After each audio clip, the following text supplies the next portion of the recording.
Hi, ഇന്നത്തെ topic maladaptive perfectionism ആണ്. ഇച്ചിരി വലിയ വേർഡാണല്ലേ.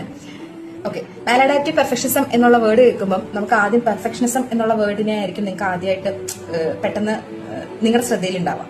ഓക്കെ, പെർഫെക്ഷനിസം ഒരു തെറ്റാണ്. ഞാൻ ഫസ്റ്റ് ഞാനൊരു ചോദ്യം ചോദിക്കാം. ഞാനിവിടെ പറയുന്നത് മാലഡാപ്റ്റീവ് പെർഫെക്ഷനിസത്തെ പറ്റിയിട്ടാണ്. ഒരു എക്സാമ്പിളിലൂടെ പറയാം, കുറച്ചുകൂടെ ക്ലിയർ ആവും. നമ്മൾ പഠിക്കുന്ന കുട്ടികളിലും എല്ലാ ഏജ് ഗ്രൂപ്പിലുള്ളിടത്തും നമുക്കിത് കാണാൻ സാധിക്കും കേട്ടോ. പഠിക്കുന്ന ഒരു കുട്ടിയുടെ വെച്ചിട്ട് ഒരു എക്സാമ്പിൾ നമുക്ക് നോക്കാം. പരീക്ഷയ്ക്ക് പഠിക്കുകയാണ് കുട്ടി. പഠിക്കാനിരിക്കുമ്പോഴേ കുട്ടി വിചാരിക്കുകയാണ് എനിക്കിത് മൊത്തം പഠിക്കാൻ പറ്റും, ഓക്കെ, ഞാനിത് മൊത്തം പഠിച്ചു തീർക്കും, കുഴപ്പമില്ല കേട്ടോ, അങ്ങനെയുള്ള തിങ്കിങ് ഒന്നും പ്രശ്നമില്ല. എനിക്കിത് എന്താണെങ്കിലും പഠിക്കാൻ പറ്റും, എനിക്ക് മാത്രമേ ഇത് പഠിക്കാൻ പറ്റുള്ളൂ എന്നുള്ള ഒരു ഭയങ്കര ഒരു ഓവർ കോൺഫിഡൻസിൽ ആള് സ്റ്റാർട്ട് ചെയ്യാണ് പഠിക്കാൻ.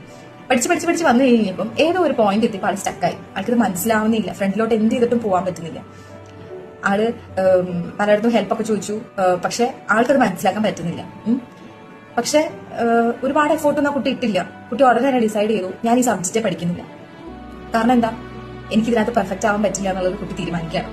ഓക്കെ, ഈ കാലം സംബന്ധിച്ച് അവർക്ക് ഭയങ്കര ഒരു എന്താ പറയുക, അവരുടെ ലൈഫിലെ എല്ലാ കാര്യങ്ങളിലും അവരത് അപ്ലൈ ചെയ്യാനായിട്ട് ശ്രമിക്കും. ഓക്കെ, ഇത് റിപ്പീറ്റഡ് ആയിട്ട് അവരുടെ ലൈഫിൽ ഇങ്ങനെ ഒരു സിറ്റുവേഷൻസ്, ഇപ്പം ഇതിപ്പോ ഒരു പഠിക്കുന്ന ഒരു കേസ്, നാളെ അതൊരു എന്തെങ്കിലും ഒരു കോമ്പറ്റീഷനിൽ സംഭവിക്കാം, വീട്ടിൽ എന്തെങ്കിലും പ്രശ്നങ്ങൾ ഉണ്ടാവും, അത് സംഭവിക്കാം.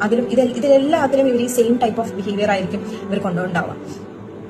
ഇതിങ്ങനെ കണ്ടിന്യൂസ് ആയിട്ട് നടക്കുമ്പോൾ ഇതിന് കുറച്ച് നെഗറ്റീവ് സൈഡ്. അതിൽ ഫസ്റ്റ് പോയിന്റ് ആണ്, ഇവർക്ക് ഭയങ്കര പേടി ഉണ്ടാവും. പേടി ഉണ്ടായി കഴിഞ്ഞ് കഴിഞ്ഞാല് എന്താ പറയണേ, ഫെയിലിയർ അവിടെ ഉണ്ടാവും. ഓക്കെ, രണ്ടാമത്തെ പോയിന്റ് എന്ന് പറയുന്നത്, നമുക്ക് ഈ പറയുന്ന പേടി കാരണം പല കാര്യങ്ങളും ചെയ്യാൻ ശ്രമിക്കുക പോലില്ല, മീൻസ് സ്റ്റാർട്ട് ചെയ്യുക പോലും ഇല്ല.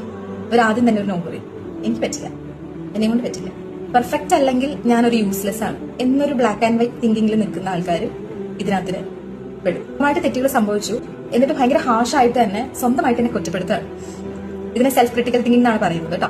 അപ്പം ഇങ്ങനെയുള്ള കുറച്ച് കാര്യങ്ങൾ, ഈ പറയുന്ന പെർഫെക്ഷനിസം കൂടിക്കഴിഞ്ഞാൽ പെർഫെക്റ്റ് ആകുന്നത് നല്ലത് തന്നെയാണ്. പോസിറ്റീവ് സൈഡ്സ് അതിനുണ്ട്. നമുക്ക് കോൺഫിഡൻസും ഈ പറയുന്ന റെസ്പോൺസിബിലിറ്റിയും ഒരു ഡിസിപ്ലിനും എല്ലാം ഇത് കൊണ്ടുവരുന്ന കാര്യം തന്നെയാണ്. പക്ഷേ ഈ സംഭവം ഓവർ ആയി കഴിഞ്ഞാൽ നമ്മുടെ ലൈഫിലെ എല്ലാ കാര്യങ്ങളും ഇത് നമ്മൾ അപ്ലൈ ചെയ്യാൻ തുടങ്ങി കഴിഞ്ഞാൽ നമുക്കൊരു ഫെയിലിയർ നമുക്ക് അക്സെപ്റ്റ് ചെയ്യാൻ പോലും പറ്റില്ല.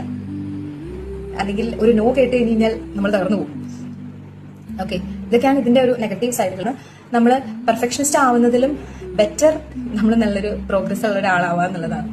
നമ്മൾ എപ്പോഴും നമ്മൾ ഇന്ന് ചെയ്യുന്നതിലും ബെറ്റർ ആയിട്ട് നമുക്ക് നാളെ ചെയ്യാൻ പറ്റുമെന്നുണ്ടെങ്കിൽ അതാണ് ഏറ്റവും നല്ലൊരു കാര്യം.